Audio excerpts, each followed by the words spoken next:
You are listening to the EnormoCast. Sportiva is a proud sponsor of the EnormoCast. And though I will be buried one day in a blown-out pair of Miras, if you're young and open-minded about trying hot new things like Spam sushi or snail facials, just like it sounds, then Sportiva has two new kicks available this summer for you thrill seekers. The Squama, or rhymes with your mama, is a high-performance Velcro slipper aimed at getting you boulderers up your sickest project. Sick, bro. And the Otaki, rhymes with souvlaki, is an aggressive high-performance shoe designed to hold the downturned shape even after repeated lashings. And they also happen to heel hook like a three-legged monkey on a swing set. So check out your nearest high-end climbing retailer or Sportiva.com for these and all the classics. And remember, when you give Sportiva your business, you support the EnormoCast. The Royal We here at the EnormoCast would like to remind you that there's 3 great ways to get shit you need and get the EnormoCast a little something as well. Bonfirecoffee.com. Enter Enormo at checkout for great small batch fresh roasted coffee. PeterWGilroy.com. Enter Enormo at checkout for amazing climbing inspired jewelry and accessories for yourself or that special belayer. In belayspecs.com, enter EnormoCast at checkout to just say no to belayer neck pain. And the great thing about supporting these companies is they are the little guy. In fact, a couple of them are just one person over there at that particular little company. So you're supporting them, they are climbers, you're supporting the EnormoCast, and you're getting great stuff. It's a win-win-win. Very rare in this day and age. So please consider supporting them, supporting the EnormoCast, and supporting all our sponsors with your patronage. We gotta get Listen, where are you playing in town? Are you playing here? We're doing the Enormo Dome, whatever it is. It's terrific. Oh, It's yeah, a big house. We place sold it outside out. of town. That's a Very big nice. place. You sold What's it that, out. 20,000 seats? You You really should. The hell are you doing? I couldn't sleep. I'm checking the ropes. There was a frayed end on your rope, and I'm cutting it out.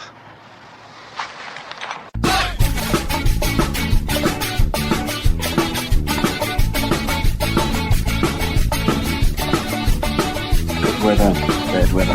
Now or later, anytime for climbing. Today's show is brought to you by Black Diamond Equipment with support from Maxim Ropes. And the fine folks at La Sportiva. And now back to the show.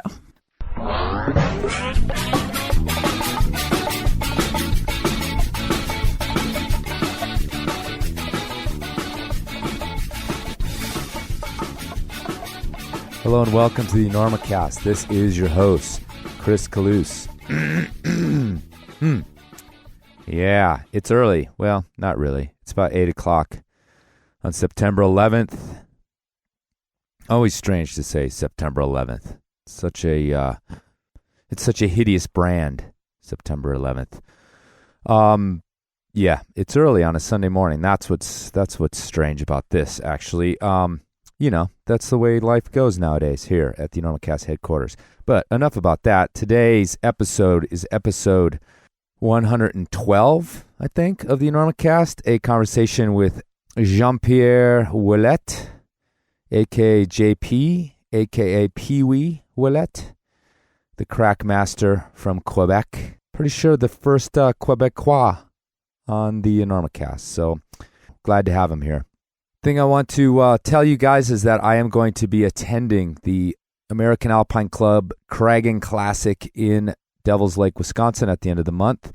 I think it's the 30th through the 1st, pretty much that last weekend, and we'll be doing a live presentation on Saturday night. So if you are out there in the Midwest, please be drawn to the Cragging Classic like a moth to the flame. Sounds like it'll be a fun weekend, the Midwest twist on the climbing festival. We'll see if there's more brats per capita at this one. I would hope so. I would hope there's more brats than, let's say, the New River Gorge Cragging Classic, which was the last one I went to. Perhaps some finely crafted beers from places like Stevens Point. And of course, it is the home state of the venerated PBR. Anyway, looking forward to that. We'll be there. So if you are in attendance, please, of course, come say hello. and we'll chat about climbing, the podcast, the baby, probably mostly about the baby. That's all I really talk about these days. If you guys are on my Instagram account, you know that that's just basically a normal baby land over there. Nothing but baby pictures. That's what's going on these days. So he will not be with me.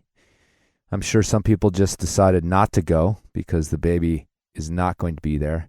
But yeah, he is staying home with mom. Will not be at this particular climbing festival. Hopefully in a few years, if I'm still doing this, the normal child at that point will be coming to some of these festivals. Reluctantly, no doubt. He'll be sitting in the corner with his iPad, grumpy, because dad dragged him to another stupid adult thing. Okay, on to the interview with JP. JP's a.k.a. Peewee Ouellet, crack master, an inspiration to me because he's a person that has taught me a ton about how to approach crack climbing as sport climbing, which is something that can be a little bit inflammatory to people who hang their hat on crack climbing being super, super more rad than sport climbing. But, you know, we kind of point out that unless it's like a head point kind of dangerous type thing, once you've fallen off on the on-site and you've decided to rack up and try again, then you're pretty much sport climbing at that point. And once it gets into project mode where you have to do it a few times and get beta worked out and everything else, just because you're placing cams doesn't mean that you're not sport climbing. So yeah, we talk about it a bunch in the episode. But he was the inspiration to me to start approaching some crack climbs, not just in Indian Creek, but elsewhere that way. And yeah, a lot of people might say, hey, that was also the moment you sold your soul, Calouse. Yep, just sold it down the river. Your black heart filled with projecting crack climbs. But I don't see it that way. I ran out of stuff to do in Indian Creek. I had to start trying hard things. That's kind of how it actually really went down. But he helped me on that path. And, you know, I still go around trying to on-site climbs. I'm not completely lost, but sometimes I like to go back and work really hard on something for a little bit. There's a satisfaction, the same satisfaction in red pointing sport routes. In fact, I think it's almost more satisfying for me to red point hard cracks, you know, to really dig in and just twist the hell out of your fingers until they are stuck in that weird position when you're done for about 20 minutes where they're just like in these bent positions and you're trying to kind of loosen them back up. Yeah, there's something fun about that. Isn't that weird? Yeah, crack climbing's masochistic. There's just no doubt about it. And the harder it gets, the more the pain sets in. But I digress. Back to Peewee. Yeah, great guy. Definitely has his own way of approaching climbs, and he gets them done.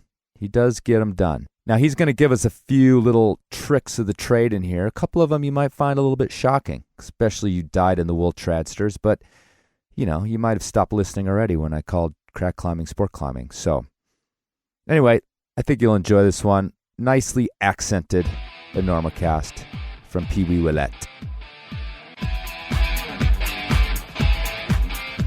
When it comes to protecting climbers, we all know that Black Diamond makes great gear to keep you alive on those big climbs. But look more closely and you will find a company that has the climbing community's back in many deeper ways. For 25 years, Black Diamond has carried a vision that they have a vested interest in protecting the places that you're going to use that gear. The company is well aware that they have the clout that an individual doesn't have to stand up to those who would sell, close, or destroy our beloved climbing areas. Advocacy groups across the world have found BD willing and able to help them bring powerful kung fu to the fight for our right for adventure.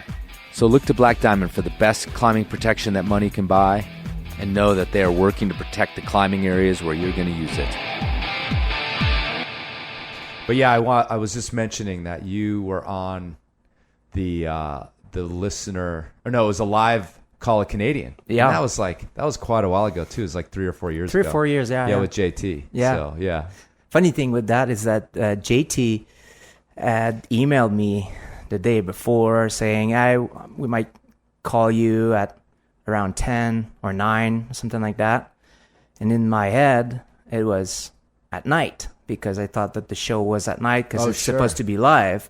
So I went climbing that day. Like a concert or something. Yeah, you wouldn't have a concert at 9 in the morning. Exactly, right, okay. yeah. So I went climbing. So I'm at the crag, and I usually don't necessarily bring my cell phone, or I don't have my cell phone on me, but for whatever reason, I had it in my pocket. I was belaying, and then my phone rang. So I was like, fuck it, I'm climbing. I'm not, just going to go to voicemail.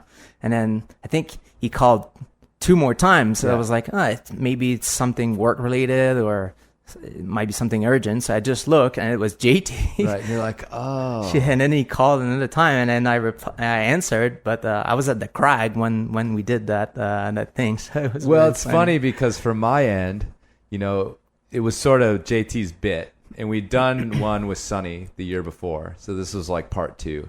And I was like, okay, you talk to JP. He's like, he's going to be there, right? And he's like, yeah, totally. No, I got it all set up. He's totally down. He's totally into it. Because I'm like, yeah, we can't do this live if he doesn't pick up. So you don't pick up. And I don't know. It's in there like while we're waiting to get you to pick up. And I think we start making fun of you or something. But I was definitely sweating. Like, I mean, we would have just blown it off and moved on, and I'd edited it out later. But you didn't have like a backup plan, like we just sort of kept bullshit. Call another Canadian type of thing. The backup Canadian. We would have just started calling random Canadians. But you picked up anyway, and it was a good bit. It turned out to be pretty funny. So, yeah, it was fun. He stopped coming to 5 Points, so that the Call a Canadian went out the door. With him, I don't think I could pull it off with the same panache as Mr. Thiesinga.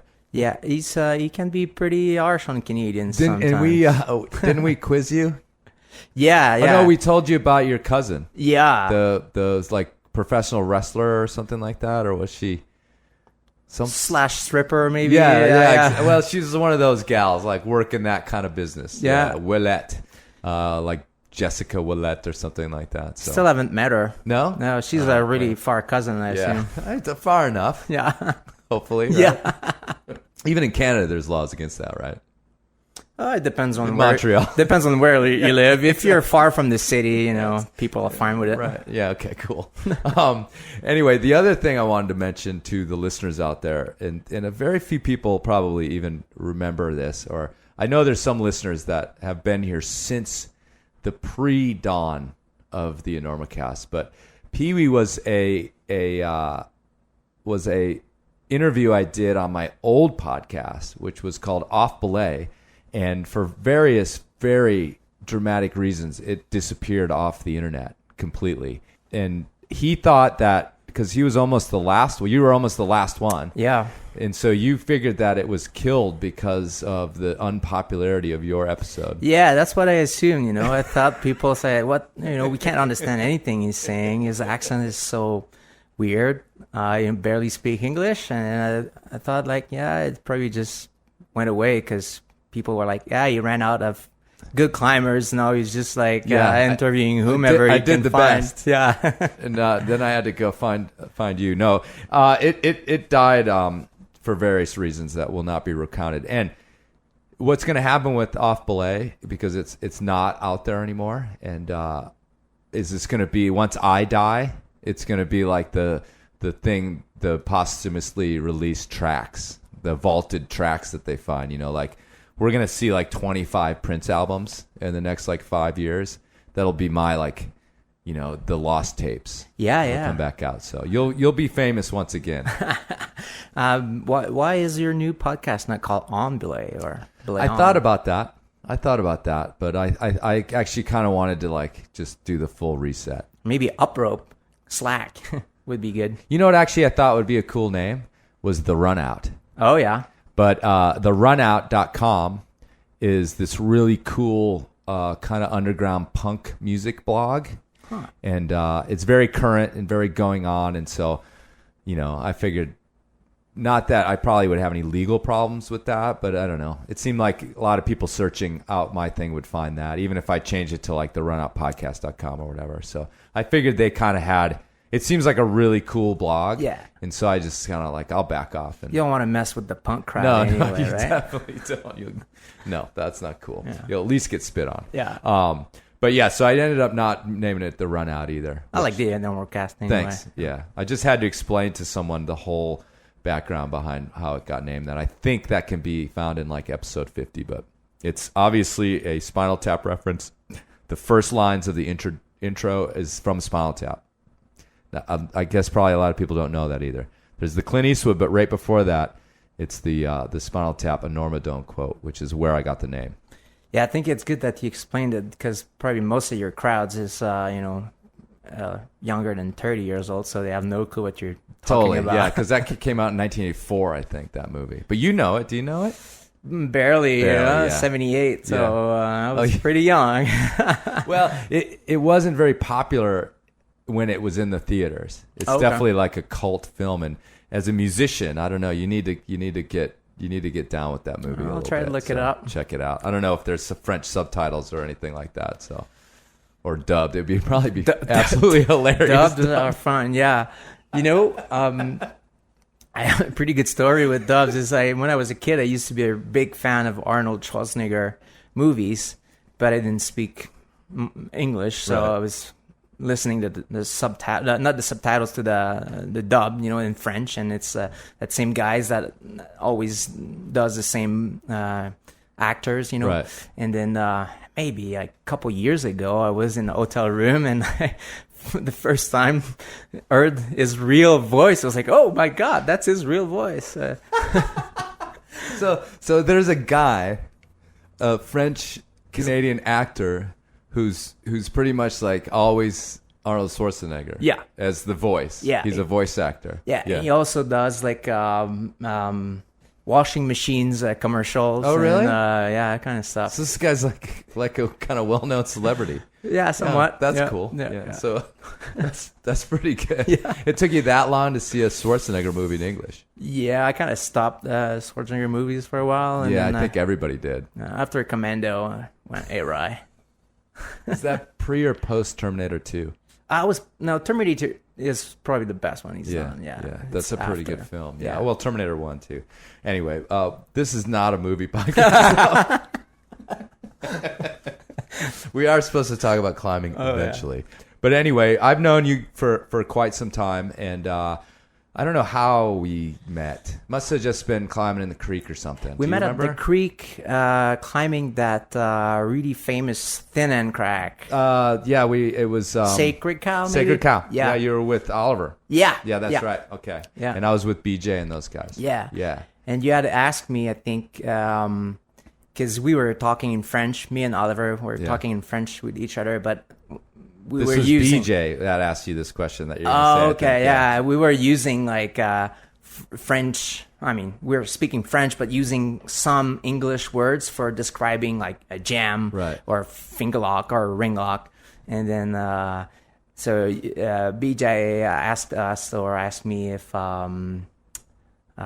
what was the French words for that, and I said there's no word for that. Cause, Yeah, it was specifically layback, I think. Yes, what's this? Oh yeah. I was like la la layback, la la Right. layback. I was Right. like, so what's the French word for layback? I was like, there's no French word for that. The French don't crack climb. I think, that was the line. The French don't crack on. And actually, I think you yelled, if I recall, you yelled a complete English phrase, lay back the shit out of it. Oh, yeah. When he was up there. Yeah, I think he was just gonna fall off from the ring lock or something. Totally. He was like, and he was really strong Yeah, climber. the dude was like Arnold Schwarzenegger. I mean, he was wasn't he like a farm kid? Like, just grew up like tossing cows around and stuff. Yeah, he could do one arms off of ring locks, but for whatever reason, like, he would have that tendency to turn into a layback whenever he got pumped, because he had the muscle, to just lay it back. So when I saw that he was starting to struggle, I was like, yeah, dude, just turn into the layback, do your shit. I think you guys both got kind of worked though. No, I did it. You did it. Yeah, but you second did try. it like crack climbing way. blood running. Oh yeah. That's what I remember. Yeah. Yeah, I know you did it, but your hand, like, you came down just like shredded. Yeah, that was my second trip to the creek, I think. Nice. So it was pretty hard for me at the time. It's a good size for me, But yeah, I remember. I think I did it no tape on my hands as well. Right, because you don't want to tape for that. Yeah. Because it makes your hands too big. Yeah. That's the classic dilemma on that one. Yeah. But yeah, so you're an example of another guy that I met and was either I was either better than or about as good as, and then now that's like a completely different story.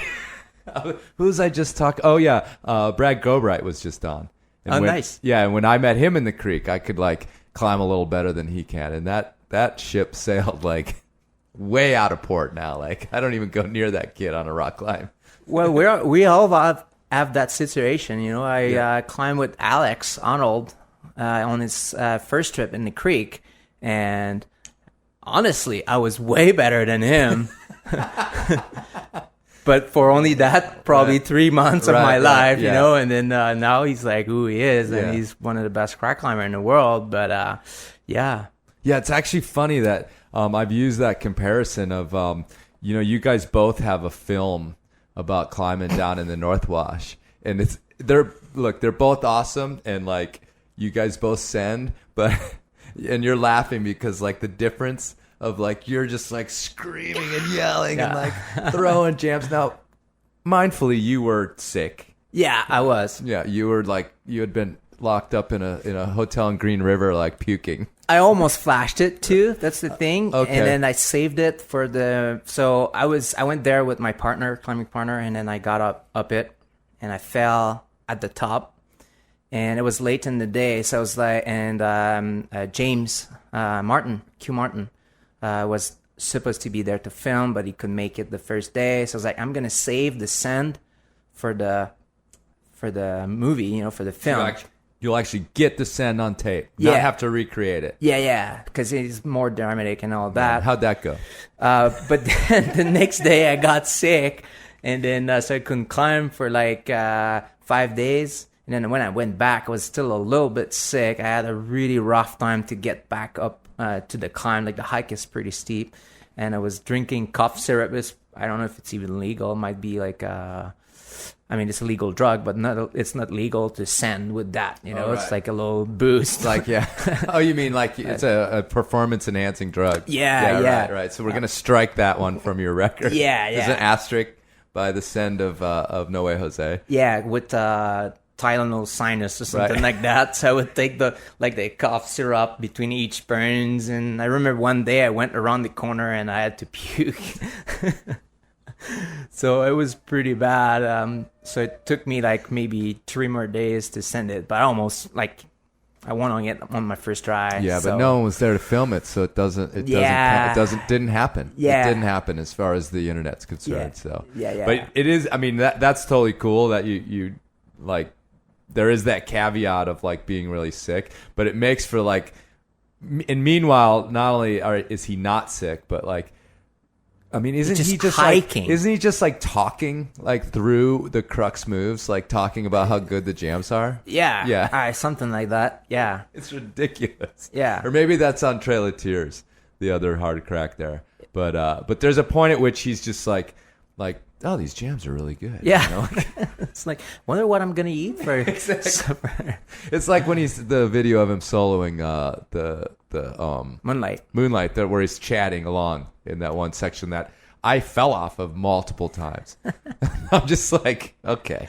Yeah, and he goes with that knee bar, no hands, and he like turns to the camera and he talks or whatever. And like, when I got there, I was like, oh, I don't think there's a knee bar there for me. I'm just gonna keep going. Your leg's a lot smaller. Yeah. Well, anyway, so thanks for coming. Yeah, thanks for having the whole me. interview right there. We're talking about some movies in Alex Honnold. I appreciate you coming by. Yeah, thanks. Anyhow, so I don't know how we got on that, the two different climbs down there, but let's talk about that. So we're talking about crack climbing. Oh yeah, and you, as much as anybody I know, are this like kind of single pitch or short hard crack aficionado, and you're sort of keeping the dream alive. I mean, Mason Earl's there with you nowadays and stuff, but you've been doing this. You've been like this crack fanatic for.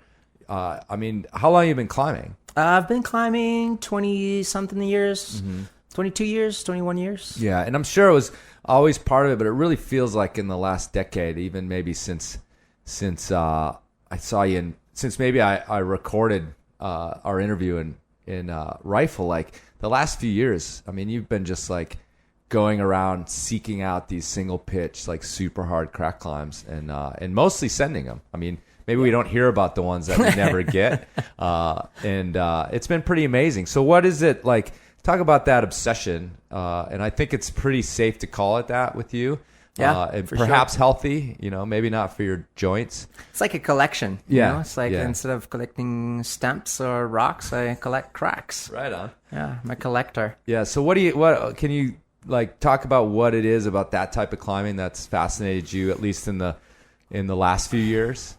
I have a few explanations, but it's probably a mental sickness, honestly. No, I've always crack climbed because there's a bunch of cracks, like granite cracks where I live. But I always been drawn to, even when I was climbing 5/8 cracks, I always was drawn to the line. So how cool the lines are, how good they look. And it's the same thing when I sport climb. Like when I go to rifle, for me, it's like, yeah, it's fine. Like the movements are fun, but it's more like a training. I'm not inspired by anything over there because it's all choss and bolts. But most of the hard cracks, they look cool. They're a line. It's pretty obvious, you look at it and say, oh, it's so pretty. So I'm drawn to the lines. So whether it's a sport climb or a crack climb, but it tends that the crack climbs are usually, they look better. Right. And then, it's kind of a niche that I found. When I started to do, at first I called them my crack tours. So I would train in the winter, and then in the spring I would go to Indian Creek or Colorado or wherever, and then I had a tick list, and I want to do this route, and then so I just got better. And at some point I was like, I'm gonna do a list and try to do that list. So first I was like, okay, 513 and above is the list. And back then there was maybe 50 to 60 513 cracks in America. So I was like, I'm gonna try to do them all. But then people started to put up more of them, so their list grows. So I did quite a lot of the original list, but now their list is maybe 120 513 routes. So at some point, I'm like, I don't think I'll be able to do them all. Everybody stop. Yeah, give me a break. Just give me 2 years. Yeah, no more. Yeah, and at first it was like I had 3 weeks vacation, so I would go on the road. Then I had 3 weeks to do whatever route. Sometimes I would fail, and then I had to come back. So it was not like a super fast process at first. But then I kind of got more fit through training and that sort of thing, but also the my technique got much better. And then I always praise myself of being weak but smart, so I developed good technique. I think I have pretty good crack climbing technique, and also little tricks, with super glue. And yeah, we'll talk about that in a minute. Yeah. Actually, I want to get to that stuff. Cool. But yeah, you and I did a route together in Indian Creek, 2 years ago, 3 years ago, that little dinky thing on Sparks Wall. Yeah, two seasons ago. Yeah. And you sent it first, and the imagination you had with that knee bar, was the opening of that route, because I put the anchor on it in that last 10 feet. I'm like, man, this is thin. Yeah. And there's some face holds, but barely. Yeah, but barely. And then that knee bar, not only does it make the route go, but it's like the funnest part of that route. Yeah. It's really easy to be myopic about crack climbing, especially in Indian Creek. Yeah. Because you're like, there's no face holds. Let's just not worry about putting our feet or our hands on the face. Yeah. We're just in the crack. And meanwhile, on this one, you ran up into this cool upside down knee bar, and it's like a pretty good rest, but then climbing out of it's hard. And probably you're totally sideways. Yeah. That's the cool thing about it. It's above your head. You run it up kind of above your head. It's super cool. And I really don't know if I'd have ever saw that. And I would have been up there trying to wiggle my fingernails into that little tiny crack. Do the old school way. Yeah, or dynoing, or trying to dyno to one of those crappy face holds or something. I'd still be trying to do that. Were you doing the first knee bar? There's a knee bar at the start as well. And the right side. Yeah, that's a pretty cool one, isn't it? Because you can place a piece of it. I think I probably would have figured that one out. It seems a little more obvious. Yeah. And plus you do it after you've passed it. Yeah. But the fact that you run your feet up above your head, that's it's super cool. Yeah, it's a good little route. Anyway, but by the way, thanks for letting me do the first ascent. That's no problem. Yeah, no problem. And actually, I told you Joseba did it then. Yeah, after us. So that's it. I would imagine no one's bothered again. Maybe. I don't know. Do you know anybody? I don't know. It's kind of dinky. It's small, but I tell you, it's pithy. You know what that means? No, I'm not sure. Pith? Yeah. Look it up. The pith, it's like the inside of like the like hard inner part of like a branch or something. Yep. Yeah. Or if somebody has pith, they've got like inner sort of power. Oh yeah. Yeah, okay, yeah. I know what you mean. So it's got like, it's like on your face from the very first move. So Yeah, because it's short. Yeah. That's why I put it up, because it was like 40 feet long. I don't know, or 50 feet maybe. But it's like another climb that was 100 feet is only going to have like that much hard climbing in it anyway. And Especially in the creek. Yeah. The rest of it's like hand jams up to that point. Yeah. So it's kind of like just the hard section of a climb without the other bullshit. No filler climbing. Yeah. Anyhow, so back to this whole crack climbing thing. Yep. And I was just praising sort of your imagination in terms of that. And you were saying that you have that because you think yourself as weak. And so you got to be smart. And being smart means being sort of imaginative. Yeah, I think so. Yeah, like I always started to do all types of climbing, and I think that gave me, good imagination and then good technique. And then it's not because you're crack climbing that you can't face climb or do a knee bar or do a heel hook or and I think a lot of people who try to climb, they just try to stick to the old school mentality of like just doing nothing. It's like when Nico did the second ascent, Nico Favres, when he did the second ascent of Cobra Crack, he found that crazy heel hook beta. Mm-hmm. He goes, totally upside down, and it makes it much, much easier. So, and he's like a 514 plus sport climber, So I think when you try to just climb and then use the features like from the ground on that that short crack climb in the creek, from the ground, I was like, I think it's gonna be possible to do the knee bar up there. I told myself that in my head, and then when I got there and I tried it, I was like, yeah, I think it's gonna work. And then you totally spotted it on the first go. Yeah. So, or from the ground, like you said. And I was just like, oh, that's so thin up there. I don't know what I'm gonna do. Yeah. So thanks for that. But you said something a minute ago that's, I think, kind of I guess it's obvious when you say it, but it's not something we think about. But when you started doing this, and it wasn't that long time, when you started your crack tours, was what, like 10 decade or longer, 15 years ago? 10, 15, probably, 10, 15. I'd have to look it up. Maybe so in the 2000s anyway. Yeah, so early not 2000s. like in the prehistory. And to say that like, there was like 50 or so 513 cracks is, there's 50 513s in rifle, like by itself. Yeah. Like there's, like 10 on one wall, and it's like, it's hard to remember that it's a sort of a rare thing, because even now you're saying, okay, there's 100 and this many or whatever. It's still not that many. Right. Yeah. And I think it's like a resource that's, for whatever reason, is not as available in a weird way. It's not. I don't think it's weird, because it's a question of millimeters. Like from a ring lock to a tin end to a hand jams. It's few millimeters or so it's from like 513 to 510. Yeah and then the few millimeters the other way to impossible. Exactly. Right. Yeah so they're kind of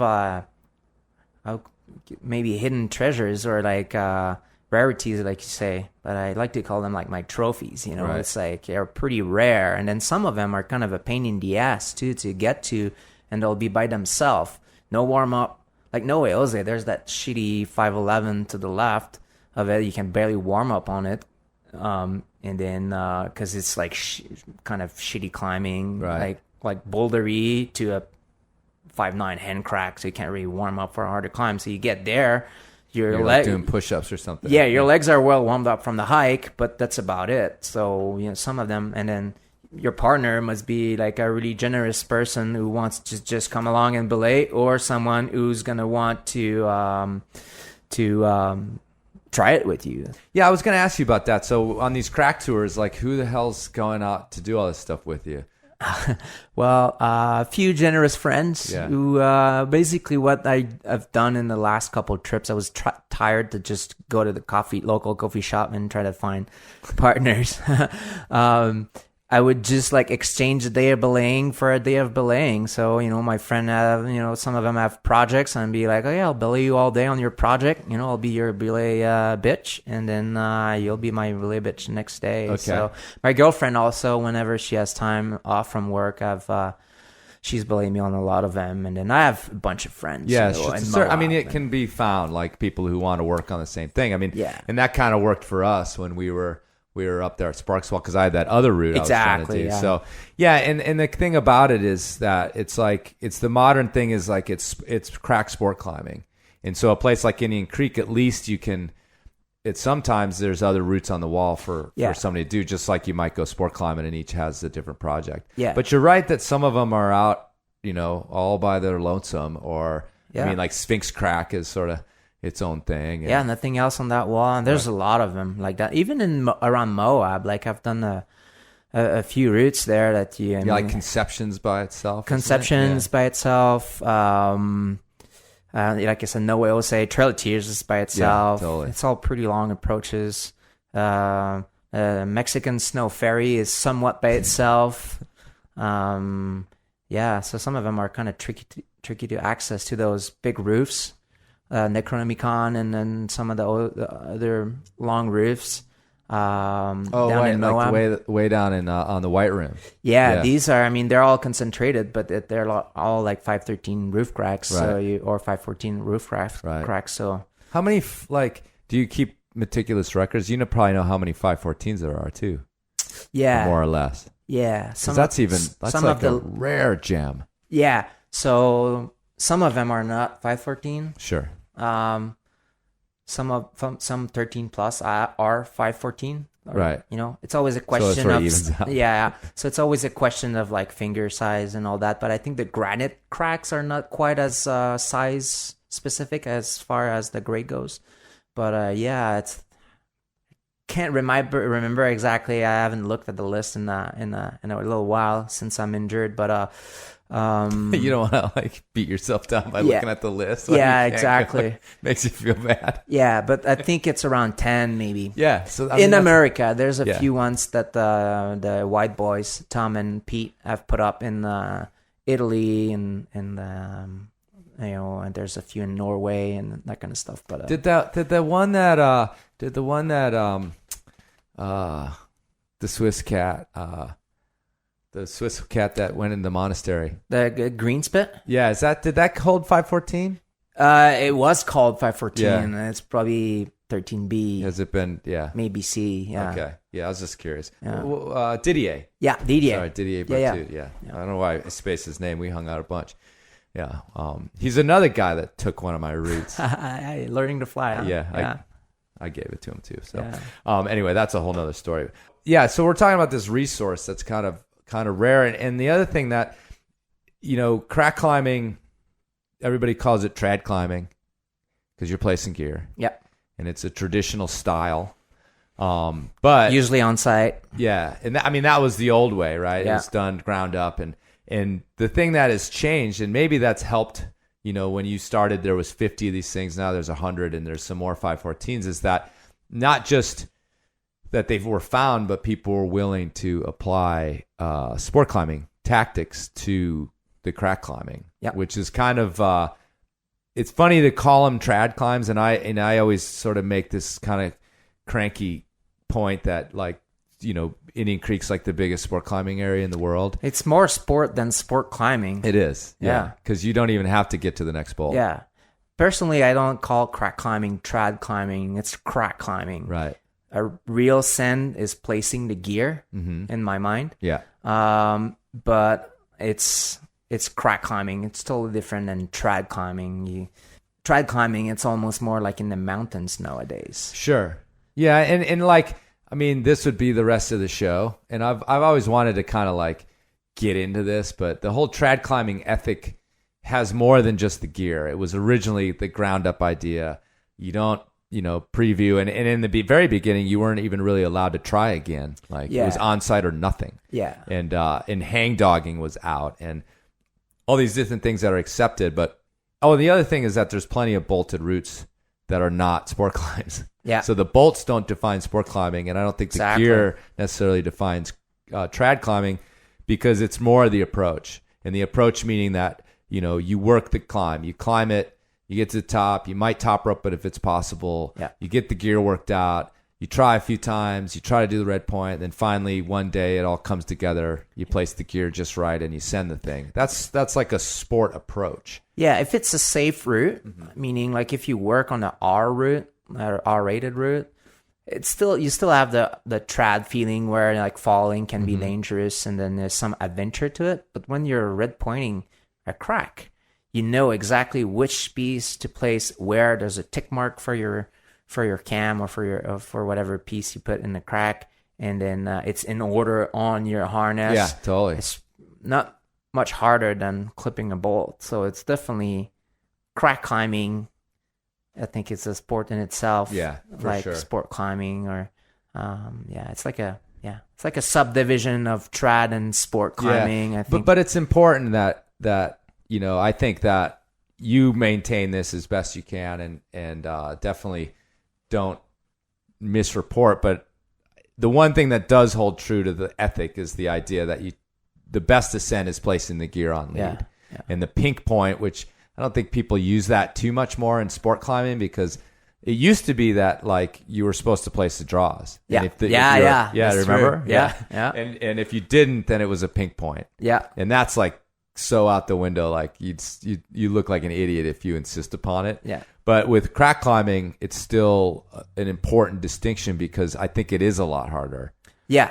You know? I mean, you have to carry the weight sometimes on a long pitch, like in Indian Creek. If you have to carry 30, 25 cams, that's a lot of weight. Although with those new Black Diamond ultralights, bing. Full disclosure, we have a BD rep sitting here across the table. So, it makes they are pretty awesome. Yeah, 30% lighter. Yeah. But still, if you have 30 of them, you must be sponsored anyway. But if you have 30 of those things, either that or you're a freaking millionaire. But I mean, like doing tricks are for kids. Your harness is pretty heavy when you start off the Oh ground. yeah, it's like falling down your ass. Yeah, for sure. So it makes a big difference, and then you have to stop to place it. And sometimes stopping and placing the piece is harder. I would than say the route. On a lot of those Indian Creek cracks, stopping and placing gear is the crux. Yeah, because it's like with both finger stacks or ring locks or whatever you happen to be using in the crack, like you're okay. And then if you shuffle, you're okay. Yeah. If you have to stop and do anything, even chalking, you know, it's like. And I always think of it as like this time bomb of like you're in there with two hands, and as soon as you take a hand out, it's like the countdown begins. Yeah. Of like, maybe if you're strong, you get like 8 seconds, but sometimes it's like 4. Yeah. It's just like 4, 3, 2, like red alert. Like, and by that time you're just holding the cam in your hand. Yeah. You haven't gotten it in the crack yet and clipping it and all that sort of thing. Have you done where you're like, you take the cam, let's say you're jamming and you reach for a cam with your right hand and then you get it out, you place it as fast as you can, and then you do a move with your right hand, and then you pull the rope with your other hand, because if you hold that second more, try to clip, you're getting out of there. Yeah, with the slack in your hand. Yeah. No, and that's the other terrifying thing. But if you're smart, you climb up to the cam and you don't pull rope. Yeah. But that's hard to remember. Yeah. Because you want your 2 feet of top roping. Exactly. Yeah. Yeah. But yeah, all these games actually. So I think it's cool, and I definitely, with my career in Indian Creek in particular, like you just run out of stuff to do if you're some sort of strict like, I'm just going to try to onside everything. It's like after years and years, it's like there's nothing left. And I kind of graduated into doing stuff that would take me 2 or 3 tries, and then it's pretty much now I've done like multi-season like projects on different cracks, because I'm going down there like 2 or 3 weekends a season maybe, but these days. But so I've had climbs that have taken me a couple years to do on that kind of schedule. Yeah. Because then a season goes by and you got to kind of start over the next year anyway. So yeah, exactly. But so it's kind of a different approach, and it's like you just said, it's this big mix of trad and sport, and it's not one or the other. It's like this mix, but there's an excitement to it because there's this technicality of like the gear Yeah. that adds this kind of, I think, extra thing to it. In the end, it's not really important as long as people are honest about it, I think. But personally, for me, if for example, when I did the first ascent of Necromicon, that big roof crackodon in the White Rim, I kind of like sent it by accident with the gear in place. So I was working on the route, and then at the end of the day, I was like, I'll just do like a training burn with the gear there, and I sent it. But when I sent it and I lowered down, my partner, Tom, actually was there, and then he was like, yeah, man, you just sent it. And I was like, don't tell, please. And there was a bunch of other guys there. I was like, please don't tell anybody that I sent it. No Facebook, no internet, nothing. In my head, I want to do it placing the gear. Like, Right. It was just an accident. Right. Sending it that way. And then I went back, and it took me like 3 more tries, and I sent it with the gear. But in my head, especially this route, was so cool looking, so unique. I didn't want to have someone do it in a better style. I mean, someone's going to unsight it at some point for sure. Right. Or Which maybe, would be, or maybe better, yeah. Alex going to solo it. Right. Which would be probably the best style. But Naked. bare the feet, naked free solo. no chalk. Right. But I wanted to do the best style possible, so it's not like, okay, yeah, that guy did the pink point, but then this other guy did the real first ascent because he Right, placed the right. gear. So I just wanted to have the best style possible in my mind. In the end, who gives a fuck because it's only climbing. But yeah, it was really important for me. Well, that's cool. I mean, and again, you're like, if you're playing the game, and it's a game, Yeah. you know, like I talk about this before, but like the sort of the thought experiment of explaining all this to a non-climber, like it makes my head hurt. Yeah. You know, this, and like when the Dawn Wall was all going on and like so much was being gotten wrong out in the mainstream. Yeah. But then I was just like, I'm like, first reaction is like, these people are idiots. They don't know anything about climbing. And I'm like, yeah, but it's like, it's really would be tricky to explain, like, It's impossible. like why this has to happen and why it's like, you know, oh, you got to the top. It's like, no. You have to do it in a certain style, and the styles, there are some rules, but in the end, it's up to you. But at the same time, you can't cheat. But what cheating means is up to you. You know, it's Yeah. like, it just becomes really confusing, and you just like have to go back to your thing. What you just said is like, that's what you wanted to do. Yeah, exactly. And it felt good to you to go back and make your belay or go back and do it again. I mean, there's rules in every sport. I mean, if you want to try who's going to do the fastest 100 meters, if some dude is with rollerblades, obviously he's going to do it faster than the one who's tried running it, but they're not doing the same thing, right? So it's not just a question I want of... to see that sport where one guy gets the rollerblades. Yeah. But he has to like pull a sled or something. But Yeah. anyway, yeah, it's true. But we don't have like, I guess nowadays the fucking internet is our referee. Like, Yeah. yeah. Those trolls, you know, those fat dudes on Yeah. behind their computers, like, yeah, I've heard you didn't place all your pieces. Right. Or yeah, But maybe you put tape on your fingers. Or Yeah, the whatever. tape thing is funny. So, but yeah, let's talk a little bit about that again, about that smarter versus stronger. And the backstory in that is that you helped me with one of your tricks, one of your sneaky backhanded tricks to do maybe the hardest crack I've climbed. Nice. It probably is. Yeah, it's right there. The learning to fly, which the long run out story is that I put the bolts on it, found it, cleaned it, never climbed it. Didier climbed it with my permission as the first ascent. I belayed him on it actually. And then, you know, so-and-so climbed it. And then like some Girl Scouts climbed it. And I think a troop of Boy Scouts, like they all on-sighted it. And then you climbed it. Yeah. So let me give you the rundown. So. Okay. You know the exact order of people who climbed it? Well, the first couple guys, right? So Didier did it first. Yeah. And then I worked on it for a while to do the second ascent. And I was super close. I was on like a 2 weeks trip or 3 weeks trip. And I got super, super close. I was like, yeah, it's going to go down. It's going to go down. And then Sonny Trotter, came over, but it was a while ago. He had not done Cobra Crack. He was not like, I mean, he's always been super strong, but so he's asking me, hey, can I try it? I was like, of course, yeah. Here's the rack. He can use my rack. It's only 4 cams anyway. And then he goes up it, and he's like, flating, you know, like, and in my head, I'm like, yeah, it's never gonna do that, you know, there's no way. And he's just like taking, and then just like feet are like flipping, you know, on the side of the crack, like doing the non-crack climber beta, just a strong man beta, you know. And then in my head, I'm like, yeah, whatever. And then I give, you know, my try after that, and I fall like right before you get that jog. I think it's a right hand, whatever. Where basically you get that jog, and you know you center it, and I grab the jog, my foot slipped, and I fall. I was like, oh shit, maybe next day. And then Sonny's like, oh, I think I'll try it again, and he just hikes it. Yeah. I'm like, what happened, man?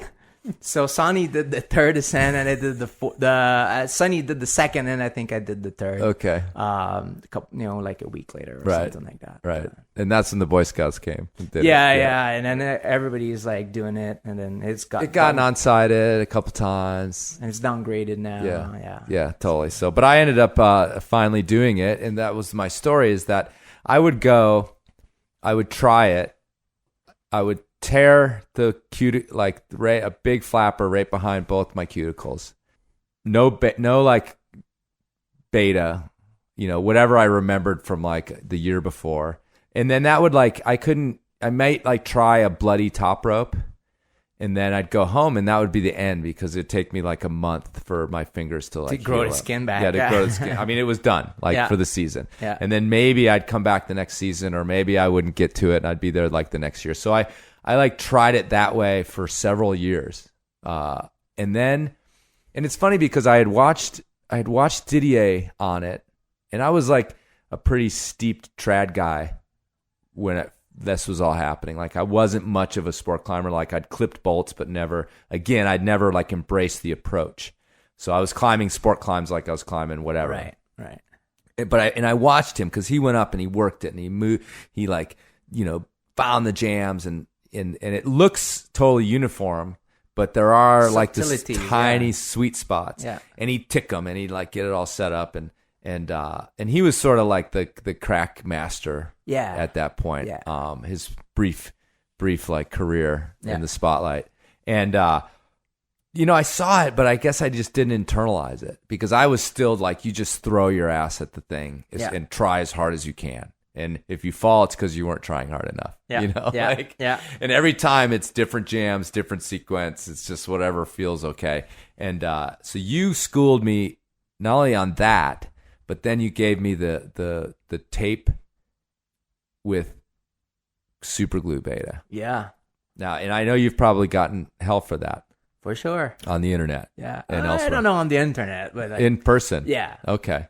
Like, what are you doing? Yeah. But the thing is that it's so thin that if you put tape on, your fingers get too big. If you like wrap enough that the tape's going to stay on. Yeah. Because you got to get the tape to stick to itself. Yeah. Then it's going to make your fingers too big, and plus it's going to roll, and then your fingers even bigger. Yeah. And then you're hosed. Yeah. And that's going to happen in like 2 jams.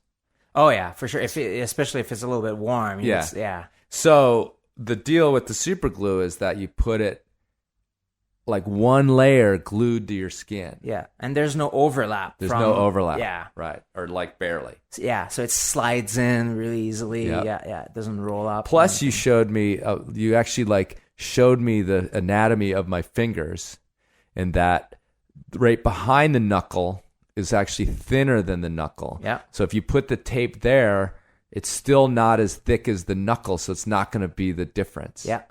And also, that's where you catch. Exactly. Okay, yeah. So this is all, I don't know, when did you do this?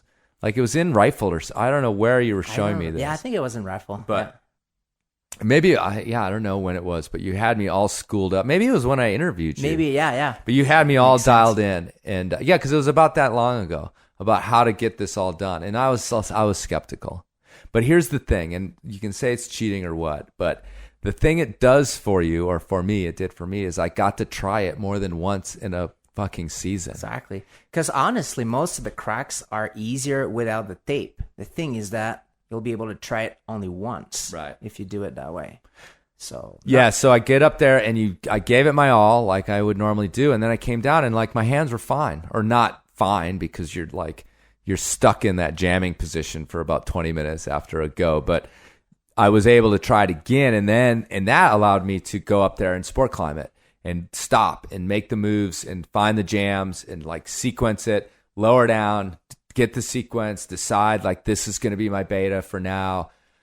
And give it and then give it even a third try. But by that time I was out of juice, but my hands were still good. Yeah. So what happened? 2 weeks later, exactly. I came back without gobies and sent it. Yeah. Yeah. That's the way to do it. I mean, I went from like years of futile effort to sending it in a week, essentially, a like 7 days period. Or no, it was 2 weeks later. So like a 14-day period. But like 2 days on it. Yeah. 2 days on it. Yeah. And it was like, and I mean, I was in good shape because I'd just done the route on Castleton, but still it made like all the difference. Yeah. And so it was pretty cool. And it also like opened my mind and this wasn't even that long ago. And by this time I'd been sport climbing a lot, but it was like, I would just like shift my attitude when I got to the creek. Yeah. Now I'm trad climbing. Yeah, exactly. And so it like changed my perspective in that sense. Like it opened my mind to the possibilities of applying this to that.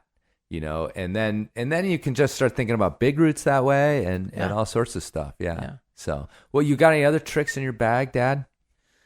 Oh gosh, there's some secret ones. I have one. I can share that one. Actually. There's the one where you clip above your head, and then so that you've got the little mini top rope, and then you jam your foot accidentally on the rope. Yeah, and then you kind of that's like a good resting position. Then you just kind of sag a little bit onto the rope. Is that the secret one? No.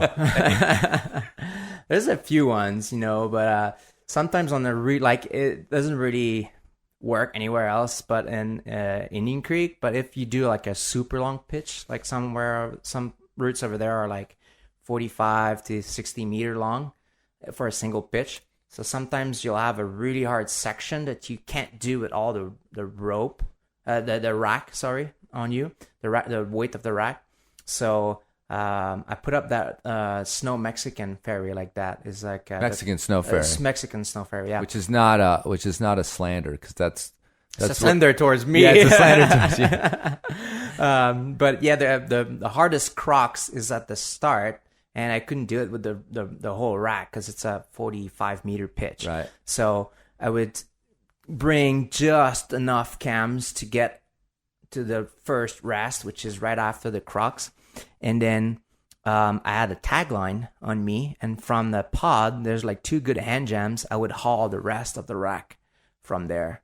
And then reclip all that. And then so how are you hauling? Just like putting it in your mouth, that style? Or did you ever get around to like throwing it through a piece and like? Well, I brought a little or a pulley. Yeah, I brought a was little gonna say, yeah. blocking pulley, and I clipped it to the piece that I had my last piece clipped in, and I just like hauled my rack with like a 5 millimeter cordlet, and then just put the gear sling around my neck, and then keep plugging away from there. So that's so never taking.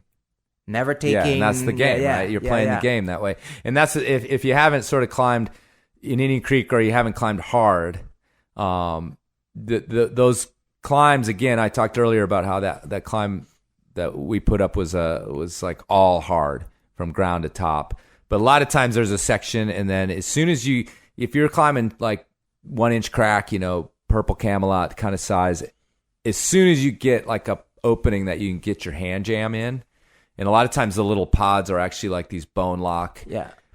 It's over, and especially after you've been trying so hard on ring locks, like that thing, that is the most massive jug ever. Yeah. And if you can get your feet in one too and a hands, then yeah, you could stand there all day. Well, in this situation, it was a pod for your foot. Okay. And then I had like 2 finger jams. I would go from 1 finger lock and then go with the other end, but my foot was really good. And it's like a vertical stance there too. It's not overhanging in that section. So yeah, I'm because it's pretty hard right after that pod as well. So worked out pretty good for that. Yeah. That's one trick.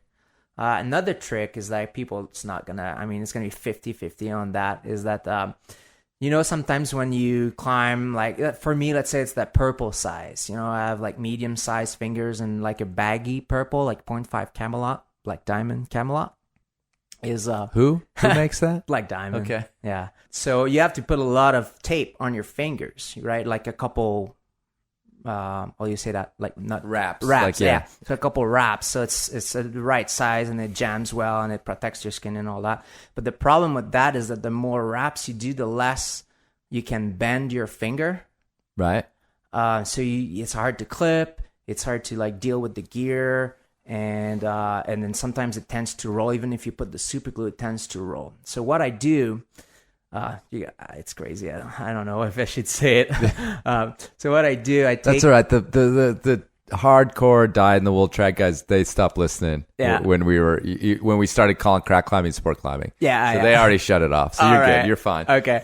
So I went to a bike shop and I buy like I don't buy like I get like a bike tube, like a used bike tube, and I cut a piece and I super glue it to my finger. So it gives me like a bigger size finger. Sure. And I wrap just one layer of tape. So it gives me, so since it's rubber, it's super flexible. Mm-hmm. So you can actually crimp, but you have one layer of tape that with super glue and it all holds together. And it works really well. So it doesn't give you more friction in the crack. It just, instead of having like 4 wraps of tape, you only have 1 wrap, but you have that thickness from the rubber on the finger. And if you put it just on that last knuckle, you can still like jam really all the way, small, yeah. like the small size, right. but also the bigger size. So I've done that on probably the last 3 or 4 hard cracks I've done in the desert. And then the thing is that it really protects your finger, your skin, and you don't get the numb feeling from like too many layer of tapes, and then sometimes it's too tight or whatever, and it doesn't roll, and right. So it works really well. Man, I don't know if I can go there.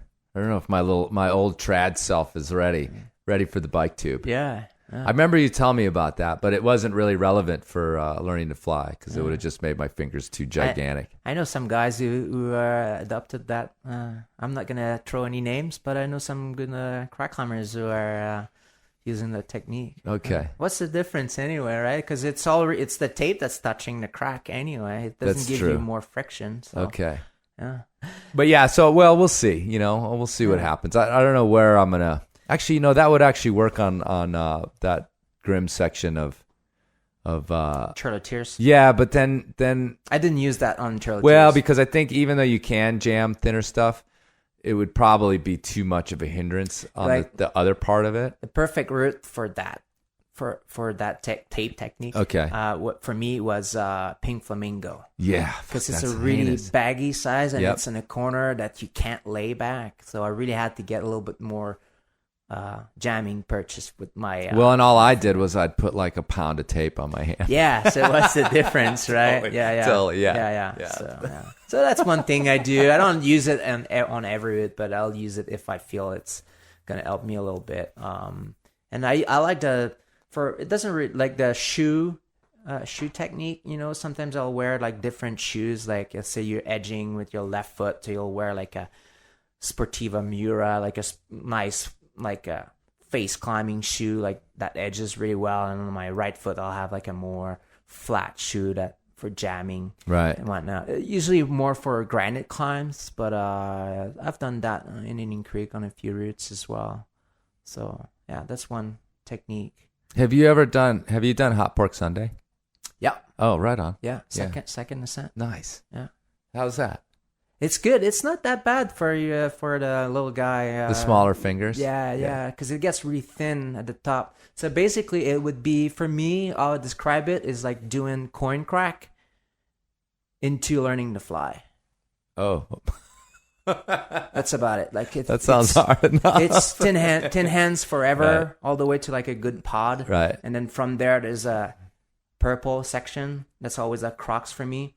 And then it slowly goes down to 0.3. Like is it pinky down. One of those kind of bummers where the anchor's just like a super desperate clip because the cracks No. run out, or is there is something to hold on to out there? No, it's easy clip. Oh, Yeah. cool. Yeah, Cool. yeah. It's Yeah. really hard all the way to the last bit where you Right. can clip, but yeah, you can fall pretty high on that thing. But yeah, that's a good one. It's just kind of, I've always found those routes like that, like a little bit of a bummer. Yeah. Where they just drop the anchor where like Right, the last right. possible desperate section. And it's Yeah, like, these are like, kinda like the stupid. bleed out, like digital readouts like that. Like, oh my God. Yeah. How do I clip this thing? Yeah, So. it doesn't make sense to me. Yeah, these routes are kind of whatever. Yeah. but, They're all right. yeah.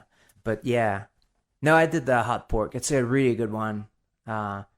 My favorite one in the creek is and I did it on my last trip there is Hong Kong Peewee. Right. That's a really hard size for me because it's pretty much purple the whole way and it's a full pitch and it's probably the only route that overhangs for that long in the creek. So that was a pretty rad sand for me. Not the hardest one I've done in that region, but really good. What's harder than that? I think the Mexican. Really? Yeah, it's probably the hardest crack I've ever climbed. Oh, wow. Yeah. Where's that? It's in Longs Canyon. Oh, okay. Still unrepeated, guys. Yeah. All right. Yeah. There you go. Throwing the challenge out. All right, we're getting super technical here. So Yeah, let's rein it back. Sorry. Sorry, folks. Well, Yeah. I mean, I got plenty of listeners who Crack geeks, you know? Yeah, that's what we're doing. This is the Crack Geek Show. We didn't really go into your background or anything else. I wanted to. Did you ever get into off-wist or anything like that? I've done some offwits. Yeah, it's funny that you asked that because last time I was at the creek, there was this guy who knew me from whatever. I think I gave a slideshow in Yosemite and he saw me there and then he asked me, he was asking a bunch of like crack techniques and all that. And it was like, well, so you only crack climb, huh? You only climb finger cracks, huh? You don't do anything else. And I was like, I don't know, man. I can climb pretty much any sizes. I just prefer finger cracks, but I've done like fairly hard offwits. I just not like them as much as finger cracks. And then I was like, oh yeah, but I mean like you only crack climb. You don't do anything else. I was like, no, I mean I climb. I sport climb. I boulder. I climb indoors. I ice climb. Not so much big fan of aid climbing, but I'll do it if I need to do it to get to somewhere. But I mean, I prefer crack climbing. I guess people know me for crack climbing, but yeah, I climb every style. Well, it was pretty funny, and I was like, yeah, this podcast isn't going to help for sure. Because we just like spent the whole time talking about our finger cracks. Yeah. Well, I mean, it's funny because it's like I've always noticed that like the size spectrum, that it's hard at the both ends. Like, you know, you're not going to climb there's not a 513 hand crack out there, even if it's like fully vertical. Or is there? You're raising your eyebrows. Well, there's those roof fully cracks. Horizontal. Those roof cracks, yeah, they're fully horizontal. Like the Necronomicon is, I mean, I called it 13 plus. Now it's, people say it's 514, whatever, but it's pretty much a hand crack. What? Yeah. There's got to be moves in there, though. A few moves, but it's like 85% hand crack. Huh. Yeah. All right. There's a few of them. Pretty rare, but right. But yeah. But they have to be totally upside down for like 30 meters. Right, you know what I mean? Exactly. But it's more of an endurance problem at that point. Right. But yeah, most of them that are like 40 degrees overhanging all the way to vertical, they have to be finger cracks or ring locks to be even close to 513. Have you ever thought about like shutting these people up by like doing belly full of bad berries or something out there? I tried it last time I was there. You were like, I'm going to show them. Yeah. Yeah. How'd it go? Pretty well, actually. Okay. I then went back to scent, but yeah, I think I could do it probably in a couple more tries. It cool. kind of messed up my knee, so I was like, yeah, enough with injuries. I'm just going to get away from it. But yeah, I definitely can do that one. And you're coming off an injury right now. Well, I'm Still not coming off. No. Yeah, pretty much. What'd you do? So basically I had that tennis elbow that was kind of like coming and going, it's just like, oh, it feels fine. I'm going to train for a while. And then I train and then start to be painful again. And I'll stop and do some PT for like a week. And then it'd be fine. So basically I've been dumb for like 4 months. And then at some point it started to be really painful, and I tore the extensor tendon basically. So basically it's a tennis elbow that went way past where it should. So basically, I have a partially torn tendon in my outside of my elbow. So yeah, so probably another 2 months. What's going to happen? Do you have to have surgery, or did you have surgery? No surgery. I had PRP injections. Okay. So it's basically take your blood, they centrifuge it, they remove the plasma from the blood, and they shoot that right into the injury, and then it speeds up the process, I guess. So I'm gonna have another one in a couple weeks, and it's usually 6 weeks of doing nothing after the injection. So at least I have another 2 months of no climbing whatsoever. So what have you been doing? Running. Oh yeah, that's pretty much all I can do. I can't bike because I can't really hold the handlebar. I can do push-ups and I can run. You can do push-ups. Push-ups and like core exercise and that kind of stuff. So I've been doing that. I do a little bit of training for my left hand, but I'm like, if I injured my right hand, maybe I should rest my left hand as well, So right now I'm kind of learning how to brush my teeth with my left hand, and that's about it. Running. Brushing up on your French. Yeah. Trying not to speak too much English when I try to speak French. Right. And, So, well, cool. All right. Well, we blew it out on full-on crack geeking. Yeah. And the next time we'll find out how you started climbing and all that sort of stuff that I normally go into. But this one went out to the crack climbing geeks out there. Yeah, maybe 5 to 10 people will listen to that podcast. Yeah. We, like I said, we lost half of them when we started calling it sport climbing. So that's the way it goes. But thanks a lot for sitting down, dude. And thanks for having me, man. It's been a while, and I look forward to seeing you out there as soon as this freaking elbow thing. Yeah, maybe end of October. Oh yeah, you're gonna do a crack tour? Yeah, probably. All right. Maybe 5'11" cracks by then, but that's cool, man. Go back to your roots. Yeah, man. Back to your roots with the people. Yeah. Climbing out there with the people. Yeah. Right on. Thanks. Thank you.